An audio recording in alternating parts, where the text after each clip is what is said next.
ఈ రోజు బైబిల్ అధ్యయనం లూకా సువార్త 9వ అధ్యాయం 18 నుండి 36 వచనాలు. ప్రార్థన. ప్రియమైన దేవా, మేము మీ వాక్యాన్ని చదివినప్పుడు మా మనస్సులను పునరుద్ధరించి మాకు అవగాహన కల్పించండి.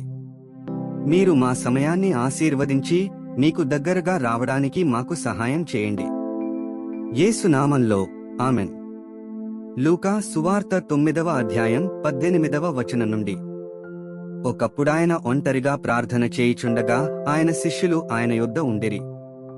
నేనెవడనని జనసమూహములు చెప్పుకొనుచున్నారని ఆయన వారినడుగగా, వారు బాప్తిస్మమిచ్చు యోహాననియు, కొందరు ఏలీయాయనియు, కొందరు పూర్వకాలపు ప్రవక్తయొకడు లేచెననియు చెప్పుకొనుచున్నారనిరి. అందుకాయన మీరైతే నేనెవడనని చెప్పుకొనుచున్నారని వారినడుగగా, పేతురు నీవు దేవుని క్రీస్తువనెను. ఆయన ఇది ఎవనితోనూ చెప్పవద్దని వారికి ఖండితముగా ఆజ్ఞాపించి, మనుష్యకుమారుడు బహుశ్రమలు పొంది పెద్దల చేతను ప్రధాన యాజకుల చేతను శాస్త్రుల చేతను విసర్జింపబడి చంపబడి మూడవ దినమున లేచుట అగత్యమని చెప్పెను.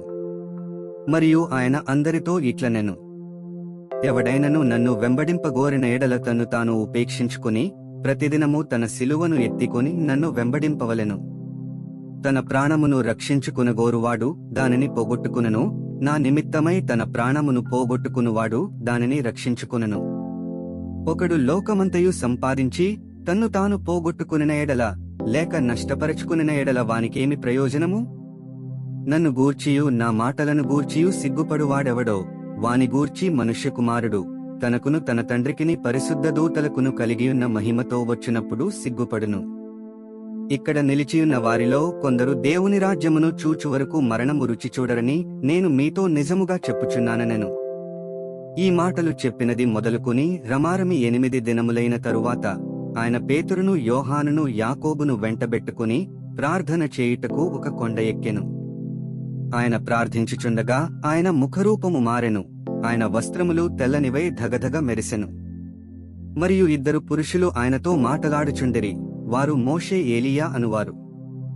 వారు మహిమతో అగపడి ఆయన యెరూషలేములో నెరవేర్చబోవు నిర్గమమును గూర్చి మాటలాడుచుండిరి.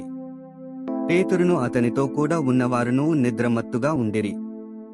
వారు మేలుకొనినప్పుడు ఆయన మహిమను ఆయనతో కూడా నిలిచియున్న 2 పురుషులను చూచిరి.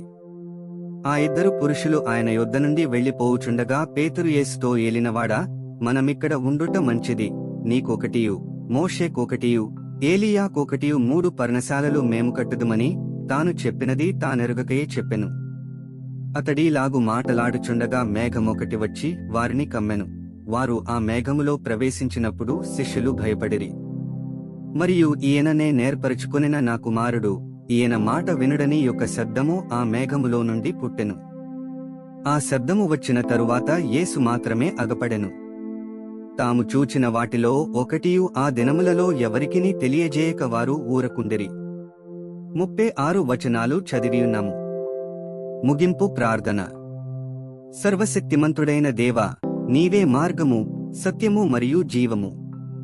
చదివిన వాక్యాన్ని మీ కృప ద్వారా మా హృదయాలలో ఉంచుకుని మా జీవితంలో అన్వయించుకోవడానికి మాకు సహాయం చేయండి. ఆమెన్.